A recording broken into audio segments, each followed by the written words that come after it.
What would you do if your HOA Karen kept stealing your packages every time a delivery arrived and no one would believe you? Well, I decided to teach her a lesson she'd never forget. Stick around till the end and tell me which country you're watching from.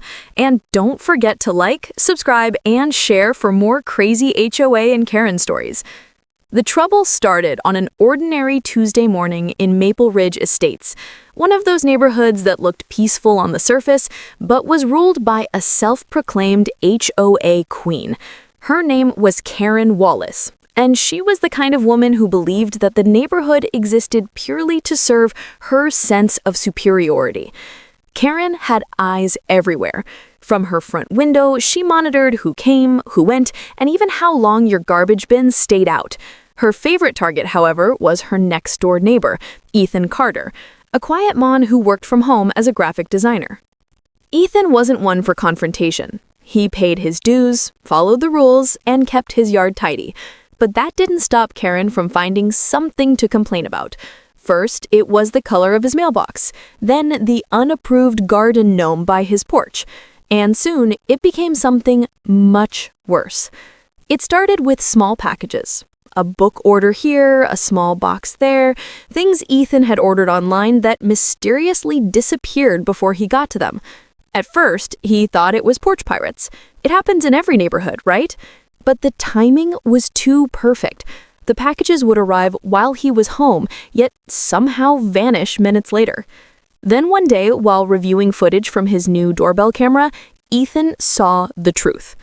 There she was, Karen Wallace, marching across his lawn in broad daylight, clipboard in hand, sunglasses on, acting as if she owned the place. She bent down, grabbed the box from his porch, and strutted back to her house like it was her mail. Ethan was stunned. The HOA president stealing his packages, not once, not twice, but multiple times over the span of weeks. He reported it to the local post office, but they couldn't do much without solid proof. The HOA brushed him off, claiming Karen was a trusted board member. It was clear. She thought she was untouchable. That's when Ethan decided to turn the tables. He spent a few days planning carefully. If Karen wanted to take his packages, then she could have them with a twist. Ethan designed several decoy boxes that looked perfectly legitimate. He printed fake shipping labels, taped them neatly, and placed one on his porch each morning where the delivery driver usually left his parcels. Inside each box, he installed a simple but effective mechanism, small die packs, the same kind used in banks to mark stolen cash. But this wasn't any die. He was creative. He'd ordered a special batch of colorant used in permanent industrial paint markers, bright blue, nearly impossible to remove from skin and fabric for days. It took less than 48 hours for Karen to take the bait. Late Thursday morning, as the sun rose over the cul-de-sac, Karen spotted the familiar shape of a brown package sitting on Ethan's porch. She looked around, made sure no one was watching, and strutted across the lawn. The moment she lifted the box, a faint click came from inside. Seconds later, a puff of brilliant blue dye burst from the seams, covering her hands, face, and white blouse. She screamed loud enough for half the neighborhood to hear. By the time she realized what had happened, she was dripping in bright blue, her hands stained, her hair streaked, and her shirt ruined. Ethan, of course, saw everything on his camera feed. The footage was perfect, crystal clear, undeniable. Karen panicked. She rushed into her house, desperately trying to scrub the dye off, but the more she rubbed, the worse it got. Her skin turned blotchy, her nails blue, and her hairline tinted with streaks that wouldn't fade. For the next few days, she tried to hide, but it was impossible. The neighbors noticed immediately. Every time she came outside, people whispered and stared. Kids pointed and laughed. Her spotless HOA reputation had been permanently dyed, literally. Ethan uploaded the footage to the HOA board's internal portal, attaching timestamps, video evidence, and a simple note: caught in the act. Within hours, the story spread through the entire community.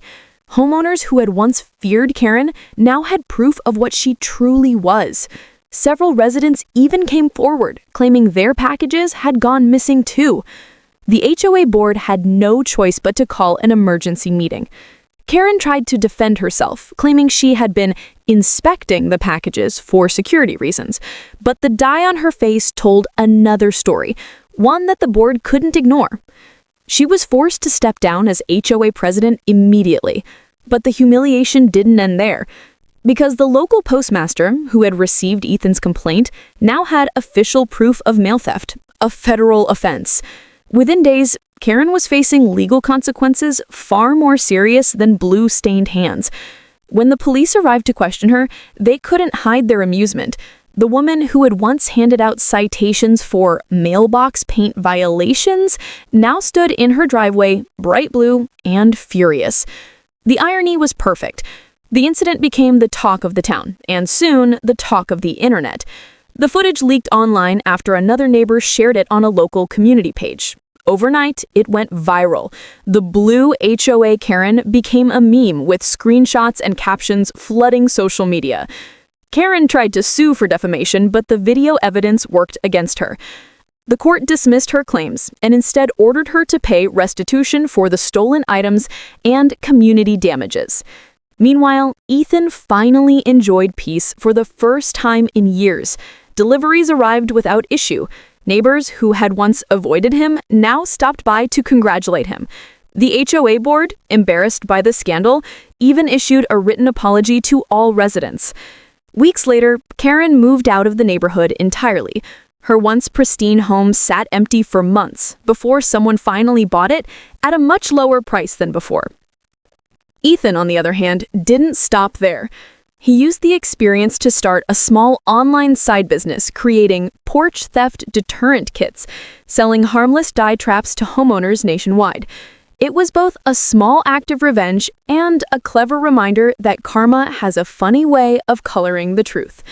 And every now and then, when Ethan walked outside and saw a new package on his porch, he couldn't help but smile because the only thing brighter than that blue dye was the satisfaction of finally teaching Karen a lesson she couldn't wash away.